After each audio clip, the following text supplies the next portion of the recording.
Ang gintugas ang Ginoo nga kalibutan. Ang iya plano nga tani ini may bugos nga paghidait, paghigugma kag katawhayan. Hapang ang aton makita karon ang pagpigos, ang pagdawdaog sa mga magkagmay tubtub pagin sa mga magkagmay. Apang ini nga tanan magabot gid ang iya katapusan.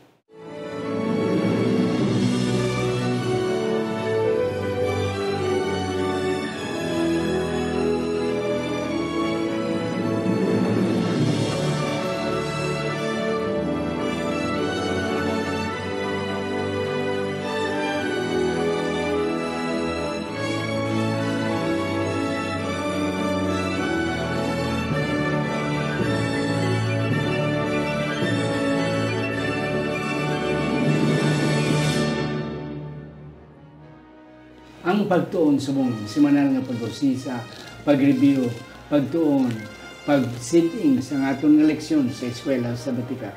Ini ginadala sa inyo sa Media Ministry Department sa aton iglesia diri sa Central Philippine Adventist College diri sa Alegria Murcia, Negros Occidental, Philippines.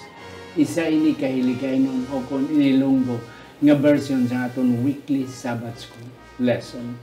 Ako si Pastor Luisito Tomado, ang inyong masunsun nga host.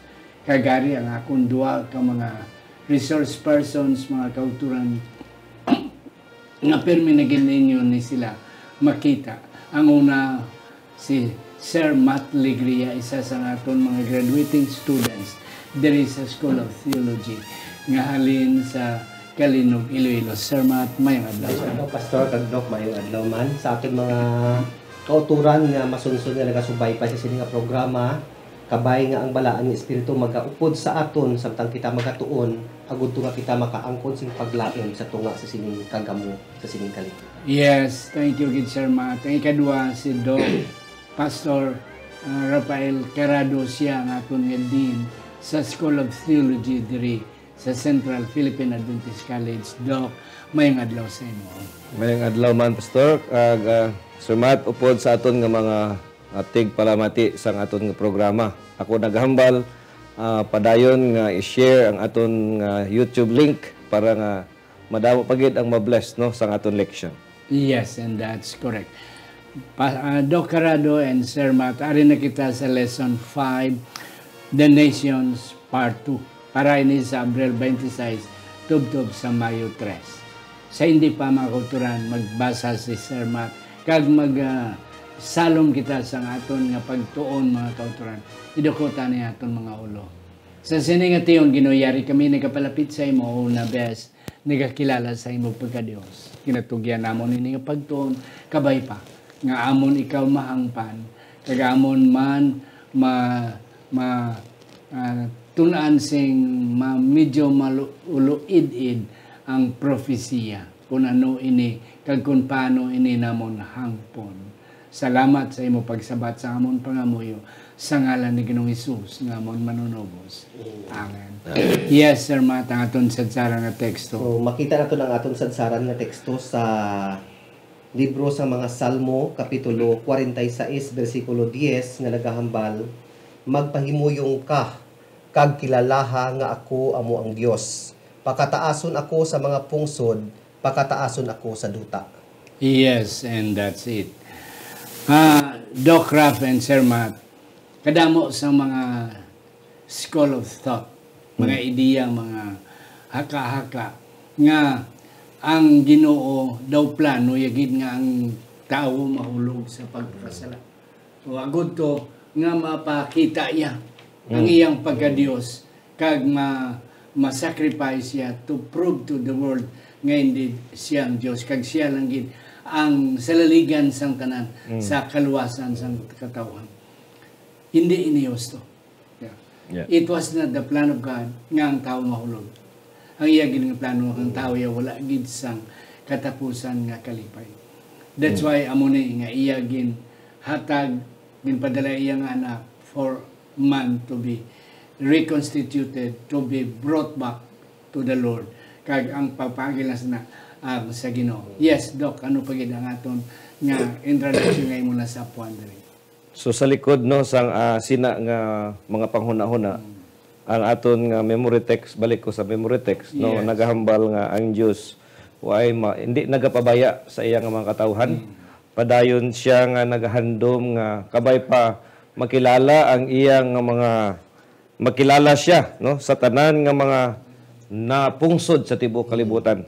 Ang iyang nga mga binuhatan mahimo nga ma-exalt sa bisan sa nagkalain nga mga nasyon. Bisan tuod ang tao, no, again nahulog sa pagpakasala, kag ang resulta sini amo ang pag-oppose sa panggobyerno sang Dios.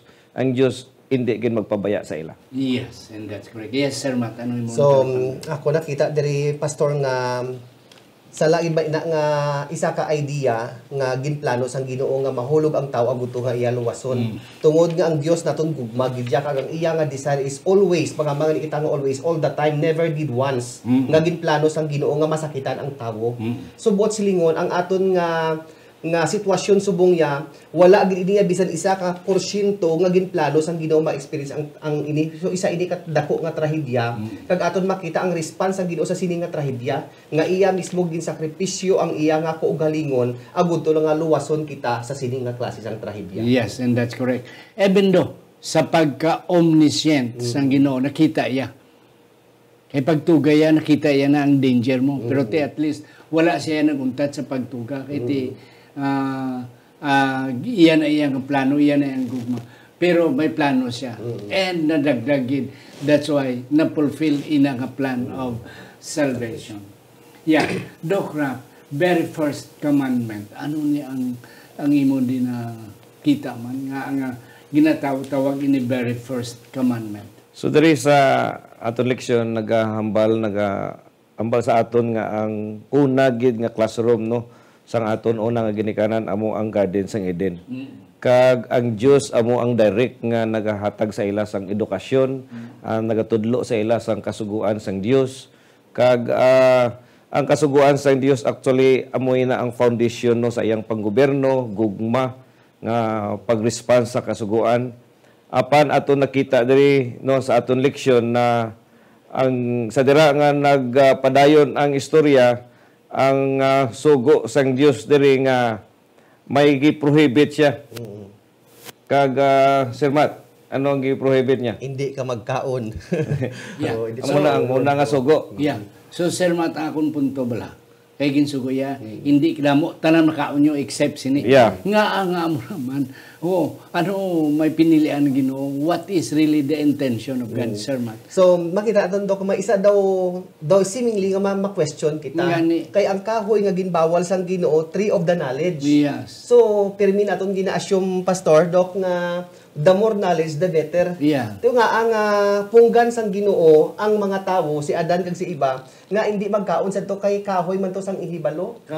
Oo. So meaning to say dok ang bala naton ang natabo pagtapos nga nagkaon sila. So ang pag-withhold sang Ginoo sang knowledge nga ato hindi para nga dalukan sila sang ihibalo, kundi nga gusto sang Ginoo nga malikawan ang konsekwensya. So it's not just about the trust trust issue kundi nga it's not just about obedience or disobedience pero it's about trust sa pagsalig sa Ginoo. So mambalaan naton nga sining sang Ginoo hindi kamo magkaon sina kay tungod nga makahibalo kamo sang knowledge of evil. And even today sa aton nga panimpo bala subong may ara gali mga knowledge dok kag pastor nga hindi na naton piliton nga mahibalan. So, especially, hindi angayan nga hibaluon na naton, especially, but not limited to our young people. For example, may ara mga katawo, mga young people, subo nga, wala pa sila naka-experience o wala pa sila naka-ibalo about sa knowledge sang bisyo. So, hindi na ninyo pag-i-try nga hibalon. Kaya ang Ginoo nag-withhold sa sinang knowledge of evil. Gusto sang Ginoo mabala naton ang knowledge of God, pero gin-prohibit sang Ginoo ang knowledge of evil. Agud to, nga malikawan naton ang konsekwensya sang kalautan. Yes. Dok, before ako nibalik sa imo. Ang akong din nakita, akong dugangan ang inyong mga punto. Ang akong din nakita is about governance. Yeah. Oo.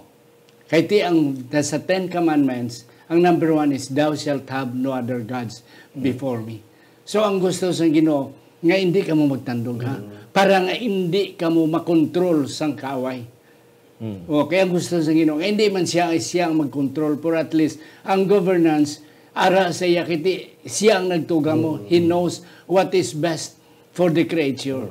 Oh, so amo na ang ako na kuan nga hindi ka mo magkaon aguto nga hindi ka mo under sang iban nga Dios.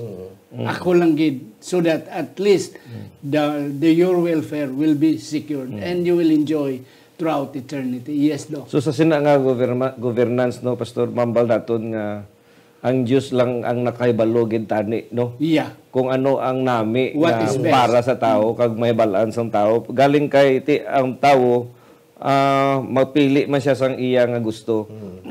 Kag inaamo ang later on siling sa atong leksyon mga millennium later di na sila gusto nga ang ilang nga Dios daw bali hindi siguro visible daw hindi sila kontento no nga hindi visible kay sa garden sa Eden si Adan kag si Eva nagatubangay gid sila sa Dios mabatian nila ang tingog sa Dios pero later on in the history kita nila sa ila palibot nga may mga hari ya ang iban kag kita ya nga wala kita ya hari so mutong ang nagsugod nga nagahandom na sila sang hari as sugpon sang part 2 sang part 1 nga ang purpose tani sang Dios nga gipili niya ang tao kay para no nga ini nga mga tao magserbisyo sa iya kag kilalahon siya nga amo ang hari siya ang hari sa sina nga panggobyerno galing lang kay ti gusto sang tao nagpili ang tao nga pero actually pastor resulta ini no sang fall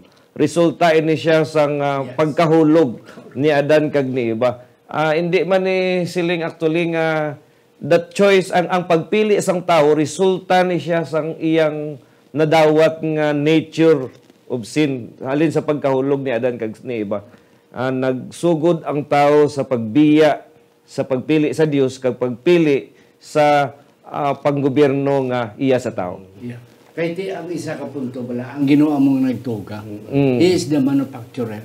Siya ang maghatag sang instruction how to use the manufactured product.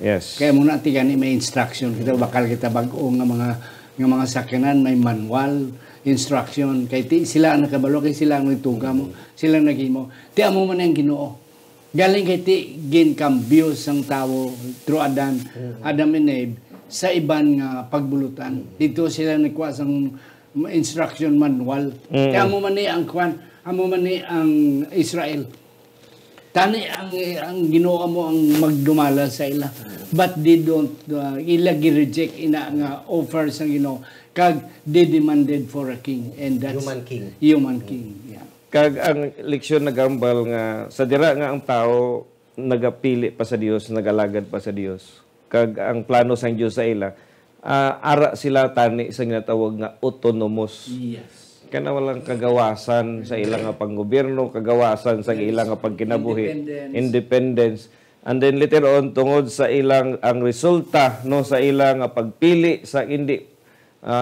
maayo nagresulta ini siya sang pagiging slave again no sa mga nations sa ilang nga palibot aton mabalaan ang story sa Old Testament nga ang Israel do ginapuli-pulihan lang ni sila ang ang kinabuhi sang Israel panahon nga sila makasala slaves naman sila tapos maghibi naman sila sa Ginoo and then i-redeem naman sila sa Ginoo and then later on sala naman sila tiga naman ulo balik naman so i-allow naman sa Ginoo nga so daw pero sa ulahi pastor daw nagatuloy-tuloy ang pagpalayo nila sa Ginoo kag tuloy-tuloy man ang ginatawag nila nga daw na priso na sila sa kapanggamhanan sang mga nasod sa ila palibot. Yes, and that's correct. So, we will now go to Daniel 2. Oo. Na, kaya mo ito sila mo kina Doc Rap, nga wala na sila autonomy. Yeah. Kasi under na sila sa kay Nebuchadnezzar sa Babylonia. And then nagpaubos. And that's it. So, instead, tani nga, kung ila lang ginpadayon ang pagdumalas ang Ginoo sa ila, di ko experience this.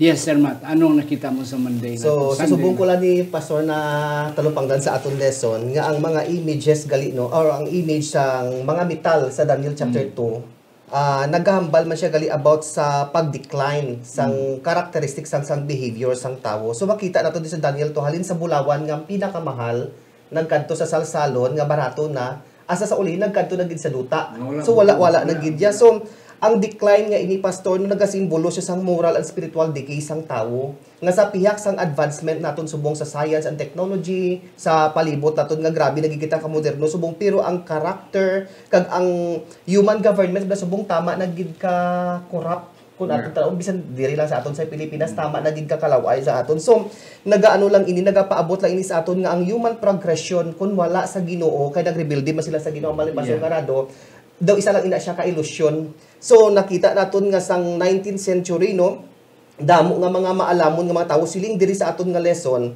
ang nagapati nga ang tawo naga-evolve or naga-progress. No, hindi lang physically but morally and intellectually naga-progress sila. May hatag diri example, for example, sila ni Charles Darwin, may theory of evolution, sila ni Karl Marx nga ini sa communism, kag iban pagid nga mga manginmalamon nga tawo diri sa aton society nagahambal nga ang aton kalibutan kag kita nga mga tawo naga-head kita or we are heading into progress and prosperity. Pero pag abot sang 20th century na pamatud-an nga ina nga klase ka ideology sala tungod nga subong makita aton subong ang kalibutan naton tama na gid ka brutal, tama na gid ka kurap ang tawo, subong ang ginasapar iya lang ko ugalingon. So ang spiritual kag ang morality sang tawo subong wala na nga gahambal gani si may Martin Luther King Jr. diri sa aton nga lesson siling niya, we have guided missiles and misguided men.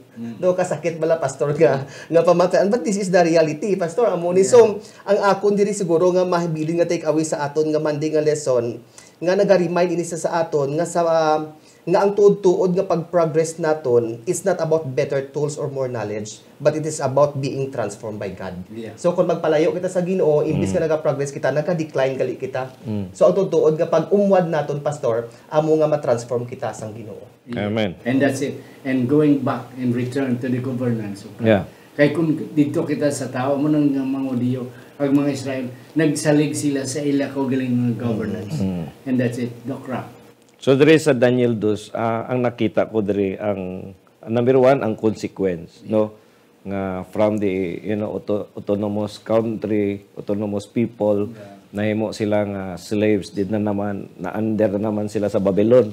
No, dito din nagsugod sa Babylon ang exiled sa katawan sa Israel sa Babylon. And then sa nadawat mismo ni Haring Nabucodonosor ang ginpadayag sang Dios nga halin sini nga kakapanahonan padayon nga magaus-us ang sitwasyon sa katawan sa Dios, padayon sila nga maging slaves, padayon sila nga magiging under sila sa panggamhanan sang mga nasyon sa ilang palibot. Tiari ang mga nasyon nga ginpredict sa Daniel 2, balaan naman nato na sa aton nga doktrina. Babylonia, Medo-Persia, Grecia, Roma, nga hangs na subong nagapadayon. Kag ini pastor ginapatihan no sa mga tao, sa mga nagtuon sa Biblia. Sumala ni sa discuss ni Brother Matt kay hindi sila magpati kay tanaw nila sa kalibutan daw kanami man. Pero it is just a twist of reality. Ang realidad is that matuman gid ang tagna. Matuman gid ang tagna. Kag ini ginambal ni Charles Darwin, actually it's just a deception, no? Deception ini sa mga wala nagabasa sang propesiya. Pero sa mga nagabasa ya sang propesiya, balaan taya mga kauturan nga ang aton kalibutan niya, hindi ang aton niya nga kalibutan karon hindi niya magauswag, no? Kung aton lang lantawon ang propesiya diri sa Daniel 2. Ang aton nga kalibutan padayon nga magaus-us hangtod sa pagbalik, hangtod sa pag-abot sining isa ka bato nga amo ang nagarepresentar man sa gingharian sa Dios. Thank you, Gina. Ang isa pagid ka punto before we'll go to Daniel 7 nga ang Ginoo among manunuga.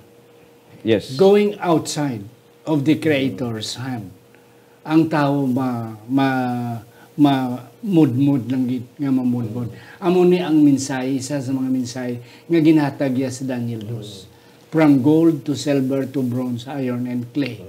So, individually ang tao basta layo sa Ginoo, maus-us gid, mamudmud gid.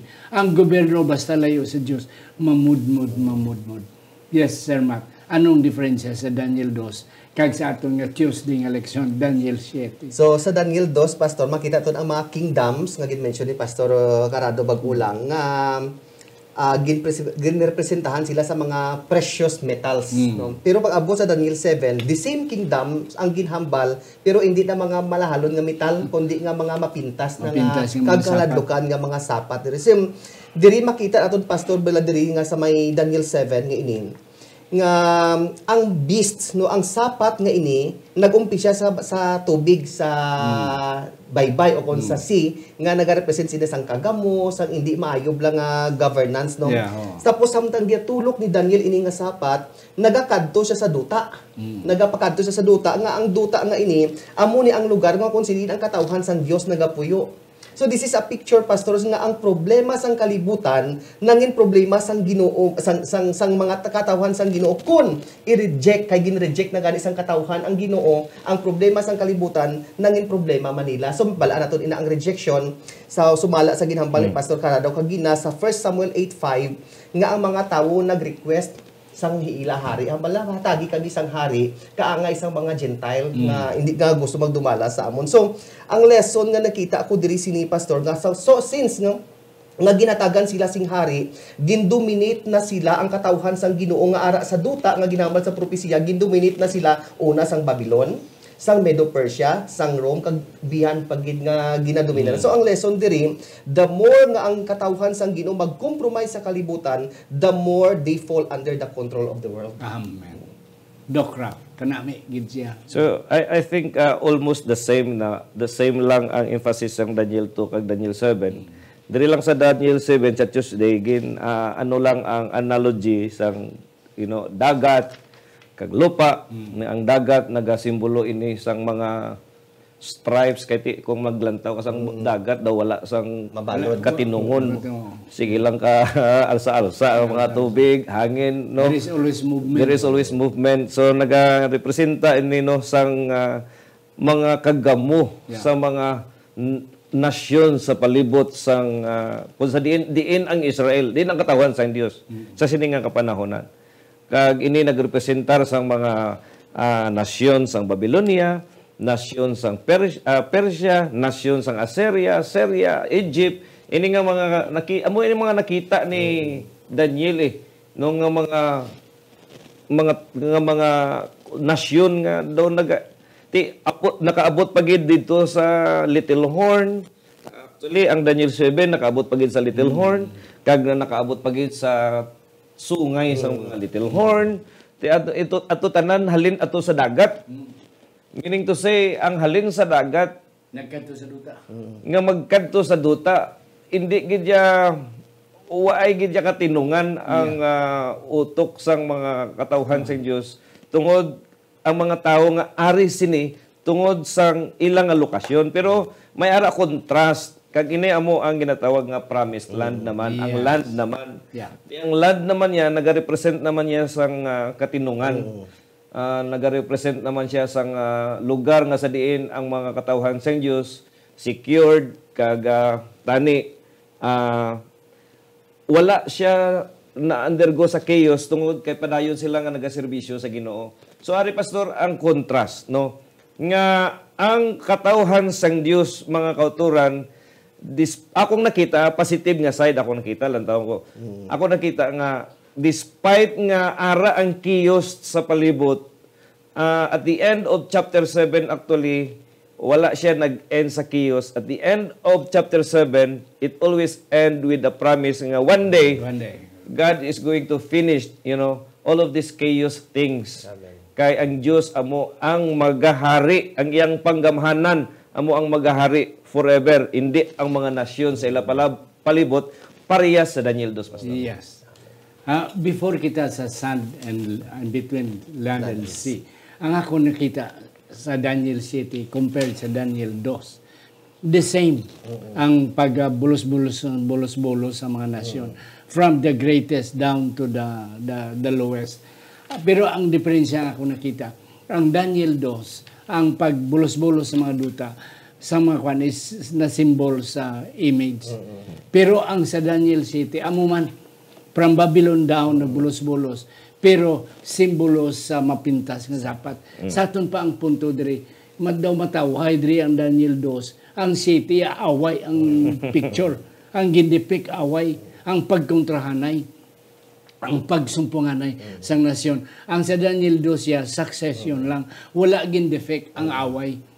Nga amo ni mabulos, amo ni mabulos. But sa Daniel City, away gidya naguluwa sila kag amo na siya ang isa ka punto nga nagakaminos ang pagbulutan kay Biskos. Ang ako nakita di Pastor Rap kag Sir Matt sa aton nga leksyon is about governance. Sang religad nga semana, it's about governance man. Nga ginagaw sang kaway. Doc Rap, balik ko sa imo. Between land and sea, anong imo na diparahan diri? What is the imagery right here? So again, the continuation lang ni sa explain ko kagaya nga ang dagat nagrepresent no sang mga hindi mga chaos. Yes. Okay, while the land represents diri sang ginatawag nga katinong o kun stability. Yes, the permanency. Unstable turmoil ang dagat. Kag diri nagpadayon ang aton leksyon nung gikunik dayon niya ni dito sa Revelation chapter 12 nga sa diin ang remnant ay ang babayi ginlagas sang dragon kag ang ginbugahan niya sang tubig. So kung ang tubig nagarepresent sang turmoil, grabe gid ang pagbuga sa tong dragon nga sa diin kinahanglan gid siya sang tabang kag ang nagtabang sa iya lupa. So ang lupa ngayon amo ang nagluwas sang babae nga nagarepresentar sang katinungan. So ang aton nga leksyon gi-connect niya ini siya sa katumanan sang sining babae nga ginlagas padulong sa lupa. Kag ini amo ang United States of America. Kag Pastor, sa ato pa ang United States of America matinong gid siya, no? Tani. Matinong gid siya na may sugpon tani. Okay, pero actually Sang ulihin imo na siya it's persecutor na siya. Yeah, it's speak already. But again, why natapos abi ang Daniel 12, I mean Revelation 12. Kung tani Revelation 12 lang, nami na tani tong Amerika.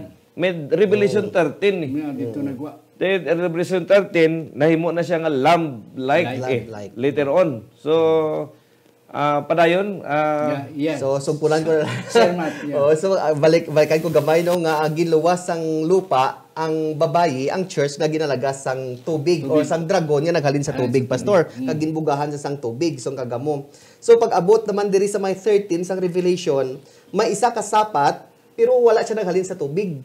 No, sa lupa siya naghalin ini, kag ang sapat nga ini hambal nga ni pastor nga ini nga daw lamb siya, gentle and kind at first sight, pero sa ulihin naghambal siya nga daw dragon. So nagarepresent ini sa kay Satanas, of course, no. Kag ang ginarepresentahan sini amo ang nasyon nga ginhambal ni pastor gani nga particularly ang Northern America no during time of colonization. No nga nag-start siya sa pag-promote sang freedom, pero nag-end siya sa pag-persecute sa mga tao nga ina siya. So makita naton diri nga may duha ka sungay ang lamb nga ini nga nagahambal siya nga daw dragon, nga daw si Satanas nga ini. So nagapakita lang ini nga ang Amerika nga ini, pastor, bisan pa nga na-found siya sa freedom sa maabot ang isa ka adlaw o maabot ang adlaw nga i-deny niya inang very freedom nga ina and play a role in end time religious enforcement. So maabot kita, so mahambal kita pastor kag ina nga tani, pero hindi naman ina matabo nga tani magpabilin siya kay di amo na ini ginahambal sa propesiya. So ang Amerika nga ini maabot ang adlaw, pastor, nga sa una sa pag-start niya protector siya sa church, pero maabot ang adlaw nga mangin persecutor siya sa church. So may lesson ako, pastor, nga ibilin sa aton kauturan individually. Ang ako lesson dira nga even a person that begins with good intentions can change and turn against God if he forgets God's principles. Amen. And that's correct. Balik ko, pastor, sa may land and sea. yes. Ang mga sapat sa Daniel City nagwa halin sa dagat. Ti atong ginambalan kina nga ang dagat symbol siya sang katawhan. Dayon ang dagat ya turmoil, nagagiyo, kunubyon sa hangin, naga-tidal wave, nagabagyo, na whereas ang duta iya permanent. Kaya ang duta iya bisan din mutang aral lang ang buong bukid lang na, ang patag-patag lang na. So there is permanency. So ang sapat nga halin sa duta nami gid sa tani. Kay halin sa duta. Pero ang halin sa dagat ya, ti kuan sila ya mapinta sila. Na galing kiti sa uli ang halin sa dagat nga nagprotect sang iglesia, nahimo naman siya persecutor. Amo man siya, Pastor, ang ma-enforce sang will, sang gusto, sang sapat nga halin sa tubig. dagat. Ang sapat nga din sa duta, amo mapadayon. So gin-transfer lang ang kabangis sang halin sa dagat nga dragon nga hindi masaysay ang itsura, ginsayloya lang ang iyang gahom sang sapat nga daw lamb.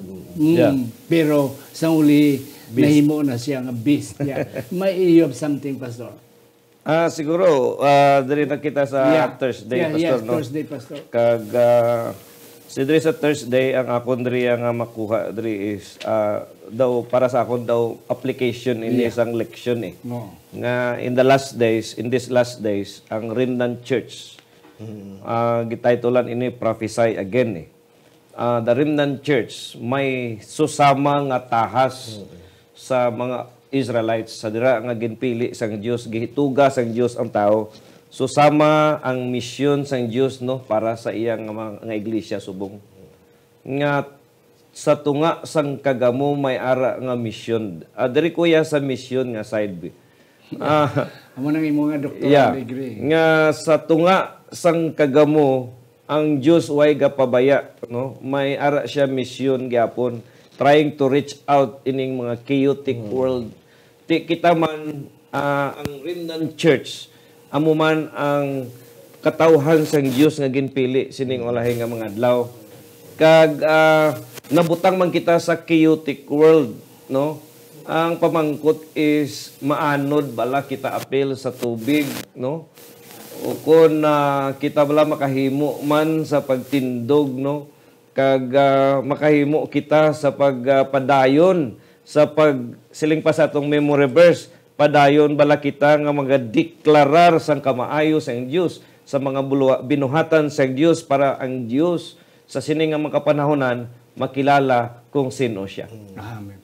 Way naubos ng panahon, Sir Matt. Ang mga ko sa mo last take, and then a few coming from Thursday natin. Sige, Pastor. So, diretso ko lang. So, ang diri, Pastor, no, may key points ako diri nga ginsulat sa ako notes nga gusto ko lang for the sake sa mga wala pagid makahibalo sini nga propesiya. Nga ang little book gali sa Revelation chapter 10 verse 2, amo ni ang libro ni Daniel. Yes. Nga sa subong sang tsimpo ni Daniel wala pa nabuksan. Pero pag abot sa Revelation, ginpahayag na diri ang libro nga ini, nga nabuksan ini, for example, ang 2,300 days nga prophecy, no? Naumpisa siya nga maintindihan na sang tawo. So, natabo ini siya sang time sang Great Advent Awakening sang early 1800s, nga nabuksan ini. So, nga kung sa diin bala ang katawhan sang Ginoo, naga-discover sila sang present truth, no? Kag ang truth nga amo man ini subong aton nga ginaano. So, na-notice ko man diri, Pastor, sa key point ko nga number 2, nga ang angel diri nagatindog siya sambangian ang isa ara sa tubig kag ang isa ara sa duta. So ang tubig, ang isa nga tiil ara sa tubig nagasimbolo sang Gentile nation, sang chaos kag sang old nga world powers. Pero ang isa niya katiil ara sa may duta nga nagasimbolo naman sang order kag sang new world do possibly America ini siya. So nagapakita lang ini sa aton nga ang mensahe sang angel nga ini sa balipasog nga Remnant Church nga ini is global. Ngan buot silingon tanan-tanan nga tawo in every nation and every background kinanglan nga mapabalaan sining sa sining mensahe nga ini nga ginsiradhan sang tsimpo ni Daniel nga ginbuksan naman sa tsimpo ni Juan. So naga-remind ini sa aton nga ang Advent movement nga ini nag-umpisa sa land sang Amerika, but its purpose was to reach both land and sea or the entire world. So balaton ang Seventh-day Adventist nag-umpisa dito sa Amerika. So ang mensahe ang prophesy again. So magpangwali kita liwat particularly ang three angels message nga nasiradhan sa kag ini nga propesya ini nga panahon nga refer na ni sa Remnant Church, the Seventh-day Adventist Church. Last word, Pastor. Last word pa kita ko. So kung Pastor no sometimes wala ko ginasundan ang konklusyon sang author eh. Do gahimo kuya ako nga Yes. konklusyon bala nga. Go ahead, Pastor. Sa pag-study ko sang propesya at the end, Pastor, actually, ang promise sa Ginoo is not dili kita ibalik sa dagat. But rather, ang promise is ibalik kita sa lupa. Amen. Eh. Yes. Lupa eh. Walaon gali ang dagat eh. Amo ganina, Revelation. no more sea. Yeah, Sir, Revelation new chapter. heaven, new earth. No more sea. Sa aton ba wala na? Yeah, walaon ang dagat. Yes. Revelation 21, di ba? It's all permanent. Yeah. Ibalik kita sa lupa. Yes, Ibalik kita sa panggamahanan sang Dios. Kag sa tunga again, sa tunga sang kagamo sang aton kalibutan, kabay pa hindi kita magpili nga aton kagalingon nga panggobyerno. But rather we will allow the governance of God to continue padayon nga maghari sa aton kabuhi, sa aton pamilya, kag sa aton iglesia. Yes, and that's correct mga katunan. Let's go back to the governance of God and everything will go well. Hindi na kita magbalik sa dagat, kundi no more sea na dito sa bagong duta because everything is permanent throughout eternity. Amen. Sa hindi pa si Pastor Carado mag-pray mga kauturan. Si Elder Herbert and Ma'am Evelyn Tamuni, amon ginapasalamatan, together with Doctors Erwin and Ruda Hardenico, Alex Pejadero and Ma'am Gina Federo Ilimar, Jimmy Trino and Anneli Trino Perdido, Femidon and Ido Bandes, Dr. Norven and Ma'am Rosalina Hibieso, John Luciano and Goldie Juligi Jr., Iboy and Jessica Malabanan, Mark and Meryl Mendoza, Manong Carding Mendoza, Johan and Myla Susana, Ma'am Marlubel Heruta Lorraine, Ma'am Ladel Labalan Gascon, Sister Antipas Piedad, Pastor and Phil, and Marlene Peregrino, Jet and Susan Caro, and Manang Helen Barbasa. Salamat sa inyong mga suporta. Yes, Pastor. Magapangamuyo kita. Amay nga balaan, tagiasang amon nga kabuhi, kag kaalam nga imong gitugyan sa amon. Kami gid nagapasalamat Ginoo sa paghatag sa amon sang higayon makatuon sa amon leksyon. Labi na gid sa lain naman nga mga perspective sang mga propesiya sang nga nasulat sa amon leksyon. Padayon na kami Ginoo sa pag blessed, labi na gid i-empty ang among tagstagsa ka mga heart nga sa diin ang imong mga pulong padayon nga maga-penetrate sa among kasing-kasing. Padayon kami nga magatubo bilang Kristohanon dira sa imong pulong. Amon ignaampo sa ngalan ni Hesus. Amen. Amen.